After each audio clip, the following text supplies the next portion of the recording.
കർത്താവിൽ അനുഗ്രഹിക്കപ്പെട്ട ആ സഹോദരൻ മലങ്കര സഭയുടെ പിതാവായിരിക്കുന്നു. മാർത്തോമാ ശ്ലീഹായുടെ ഓർമ്മ പെരുന്നാളാണ് നാം ആചരിക്കുന്നത്.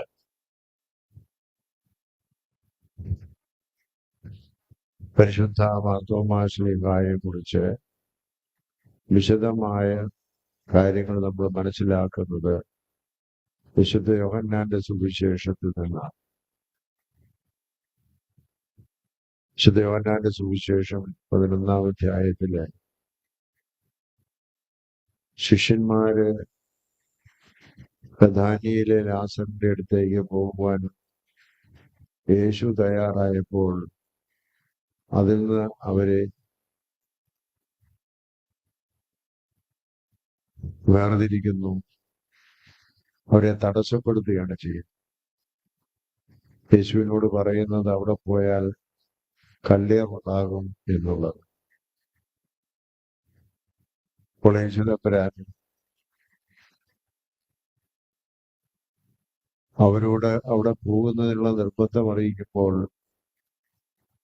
തോമാശ്ലീഹായാണ് ഒരു വിശ്വാസത്തിൽ ഉറപ്പിച്ച് അവനോടുകൂടെ മരിക്കേണ്ടതിന് നാം പോകാം എന്ന് പറയാം. 14-ാം അധ്യായത്തിന്റെ 6-ാമത്തെ വാക്യത്തിൽ കർത്താവേ, നീ എവിടെയാണ് പോകുന്നതെന്ന് ഞങ്ങൾ അറിയുന്നില്ല, പിന്നെ ഞങ്ങൾ എങ്ങനെയാണ് വഴി അറിയുന്നത് എന്ന് പറയും.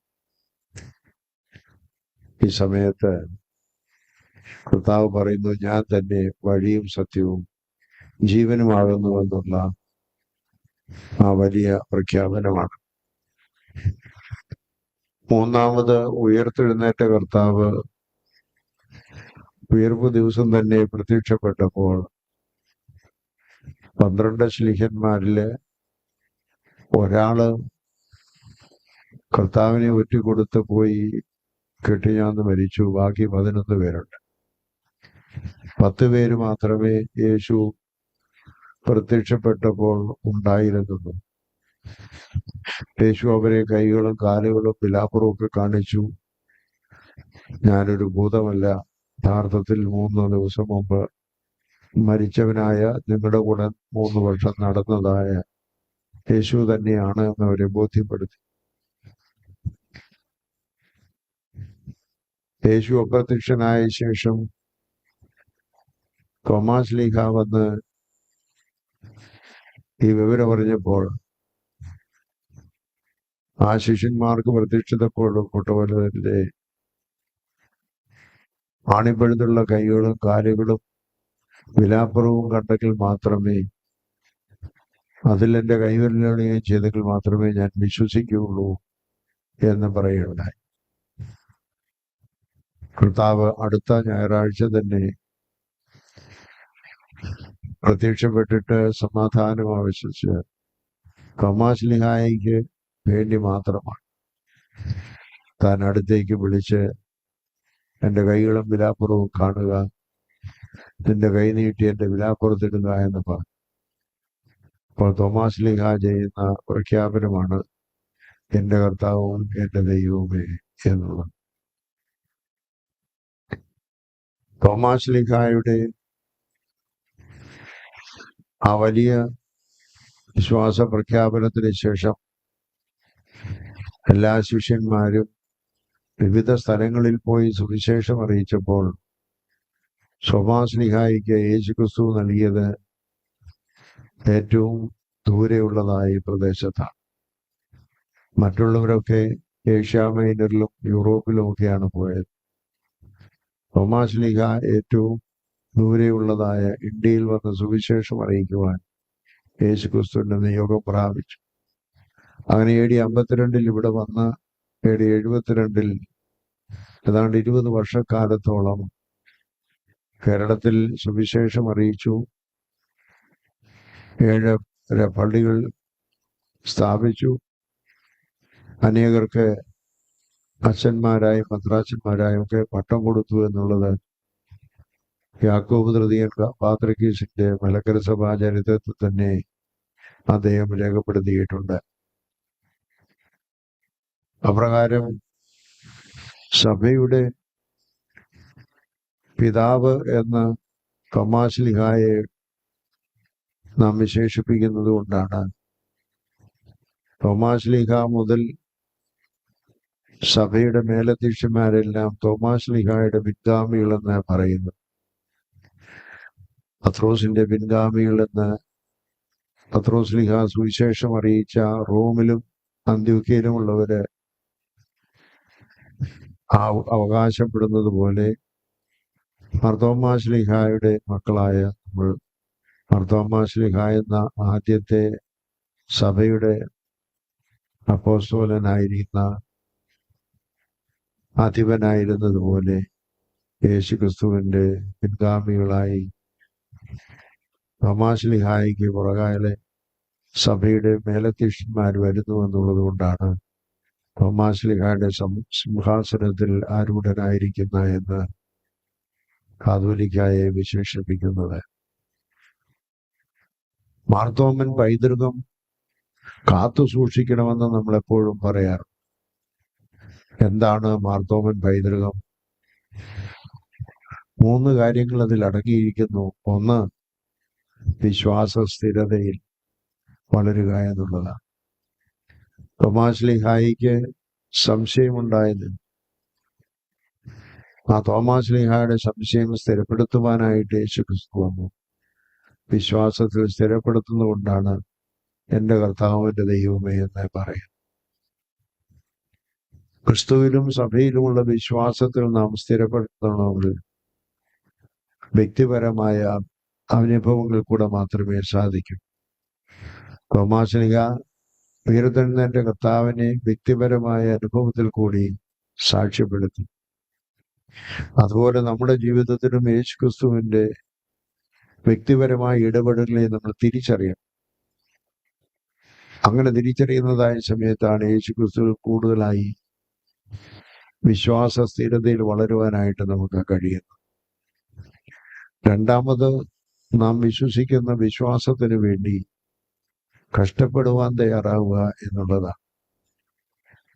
തോമാശ്ലീഹായുടെ വിശ്വാസം അവനോടുകൂടെ മരിക്കേണ്ടതിന് നാം പോവുക എന്ന് പറയുന്ന ശ്രേഷ്ഠമായിരിക്കുന്ന കഷ്ടപ്പാടിനു വേണ്ടിയുള്ള തയ്യാറെടുപ്പായിരുന്നു.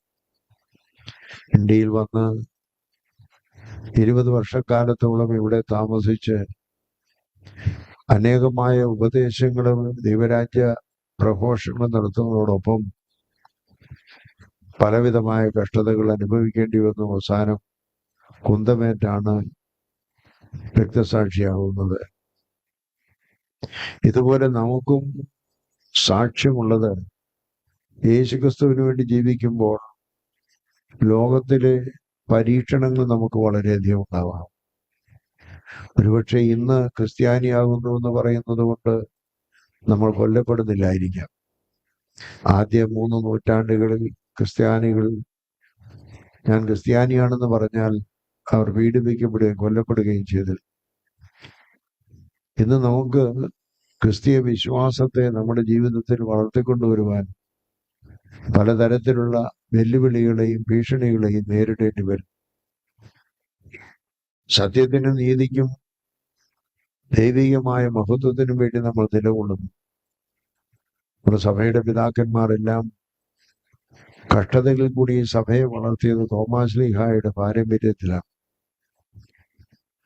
വെളുകോട്ടി തിരുമേനിയും അതുപോലെ പട്ടശ്ശേരി തിരുമേനിയും ഋഷീൽ ബാബായും ഒഗേൻ ബാബായും ഒക്കെ നമുക്കിന്ന് നേർസാക്ഷികളാണ്. അവരെല്ലാം തോമാശ്ലീഹായുടെ പാരമ്പര്യം കാത്തു പുലർന്ന് സഭയുടെ തനിമയും സ്വാതന്ത്ര്യവും കാത്തു സംരക്ഷിക്കുന്നതിന് വേണ്ടി ഒരു കഷ്ടപ്പാട് അനുഭവിച്ചവരാണ്. അതാണ് നമ്മളോടും പറയുന്നതായ സന്ദേശം. കർത്താവിൻ്റെ മക്കളായി, പിൻഗാമികളായി, അനുയായികളായി തീരണമെന്നുണ്ടെങ്കിൽ നമ്മുടെ ജീവിതത്തിൽ പരിമിതപ്പെടുത്തണം. നമ്മുടെ ഇഷ്ടം പോലെ ജീവിക്കുകയല്ല, ദൈവഭയത്തിൽ ജീവിക്കണം, വിശ്വാസ സ്ഥിരതയിൽ ജീവിക്കണം, വേദപുസ്തകം അനുസരിച്ച് ജീവിക്കണം, സഭ ശിക്ഷണങ്ങളനുസരിച്ച് ജീവിക്കണം. അതിലൊക്കെ ചില പരിമിതപ്പെടുത്തുകൾ നമുക്ക് ആവശ്യമാണ്. ആ പരിമിതപ്പെടുത്തുകളെല്ലാം നമുക്ക് ഇഷ്ടമല്ലെങ്കിൽ പോലും നാം അത് അനുഭവിക്കണം.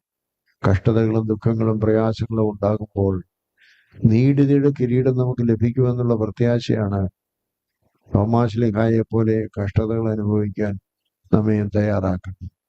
നമ്മുടേതല്ലാത്തതായ കാരണങ്ങളാൽ പല കഷ്ടതകളും ഈ ലോകത്തിൽ നമ്മൾ അനുഭവിക്കേണ്ടി വന്നേക്കാം. അങ്ങനെയുള്ളതായ സമയത്ത് പരിശുദ്ധനായ പൗലോസ്ലീഹ പറയുന്നത് പോലെ കർത്താവിന്റെ കഷ്ടപ്പാടിൽ കുറവായതുള്ള എന്റെ ജഡത്തിൽ പൂർത്തീകരിക്കുന്നുവെന്ന് കൊലോസ്യർക്ക് എഴുതുന്നത് പോലെ നമുക്കും കർത്താവിന്റെ കഷ്ടപ്പാടുള്ള താതാത്മ്യമാവുന്നത് നമ്മുടേതല്ലാത്തതായ കാരണങ്ങളാൽ വരുന്ന കഷ്ടപ്പാടുകളെ ക്രിസ്തീയ വിശ്വാസത്തോടും അതിലുപരി ജീവകിരീടം പ്രാപിക്കാനുള്ള മുഖാന്തരമായിട്ടും അതിനെ കണക്കാക്കുന്നതോടുകൂടിയാണ് മൂന്നാമത് തോമാശ്ലീഹ നൽകുന്ന മാർത്തോമൻ പാരമ്പര്യമെന്ന് പറയുന്നത് പാവപ്പെട്ടവരെ സഹായിക്കുക എന്നുള്ളത്. ഇന്ത്യയിൽ വന്ന് കോണ്ടഫോറസ് രാജാവ് കെട്ടിടം പണിയാൻ കൊടുത്തത് മുഴുവനും പാവപ്പെട്ട ജനങ്ങൾക്ക് ദാരിദ്ര്യം അനുഭവിക്കുന്നവർക്ക് അവരുടെ ദാരിദ്ര്യത്തിന് മാറ്റം വരുന്നതിന് കൊടുക്കും. അതുകൊണ്ട് കോപിച്ചവനായ കോണ്ടഫോറസ് അദ്ദേഹത്തെ ജയിലിലാക്കിയെങ്കിലും പിന്നീട് കോണ്ടഫോറസിന്റെ അനുജൻ ഗാഥ മരിച്ച് സ്വർഗത്തിൽ നിന്ന് തൻ്റെ ഒരു നിമിഷത്തെ യാത്രയിൽ അദ്ദേഹത്തിന് മനസ്സിലായത് കോണ്ടഫോറസ് രാജാവിന് സ്വർഗത്തിൽ കെട്ടിടമുണ്ടായി എന്നുള്ളതാണ്. അത് തൻ്റെ സഹോദരനോട് പറയുന്നതോടുകൂടിയാണ് കോണ്ടഫോറസ് രാജാവ് തോമാശ്ലീഹായെ ജയിലിൽ നിന്ന് പുറത്താക്കി. എങ്കിലും അപ്രകാരമുള്ളതായ ഒരു സന്ദേശം ഉൾക്കൊള്ളുവാനും കൊടുക്കുവാനും അദ്ദേഹത്തിന് കഴിഞ്ഞു എന്നുള്ളത് ആ പാരമ്പര്യം അനുഷ്ഠിക്കുന്ന നമുക്ക് ഓരോരുത്തർക്കും തോമാശ്ലീഹായുടെ പൈതൃകം എന്ന് പറയുന്നതിൽ ഉൾപ്പെട്ടിരിക്കുന്നത് മറ്റുള്ളവരെ നമ്മേക്കാൾ ദരിദ്രരായിരിക്കുന്നവരെ സഹായിക്കുകയും വഴി നടത്തുകയും വേണം. നമ്മുടെ സമൂഹത്തിൽ ഇന്നും രോഗങ്ങൾക്ക് ചികിത്സ ചെയ്യുവാൻ കഴിയാതെ സാമ്പത്തികമായി ബുദ്ധിമുട്ട് അനുഭവിക്കുന്നവര്, നമ്മുടെ കുഞ്ഞുങ്ങളെ വിവാഹം ചെയ്ത് അയക്കാൻ ബുദ്ധിമുട്ടായി കൊടുക്കുന്നവര്, വീടില്ലാതെ കഷ്ടപ്പെടുന്നതായ ആളുകള്, രോഗികളായി ആശുപത്രി കിടക്കുന്നവര്, പാവപ്പെട്ടവരായവരുണ്ട്. ഇങ്ങനെ അനേകർക്ക് നമ്മുടെ സഹായങ്ങൾ കൊടുക്കുമ്പോഴാണ് നാം മാർത്തോമാശ്ലീഹായുടെ പൈതൃകം കാത്തു സൂക്ഷിക്കുന്നത്. ദൈവം നമ്മെ അതിന് ഇടയാകട്ടെ.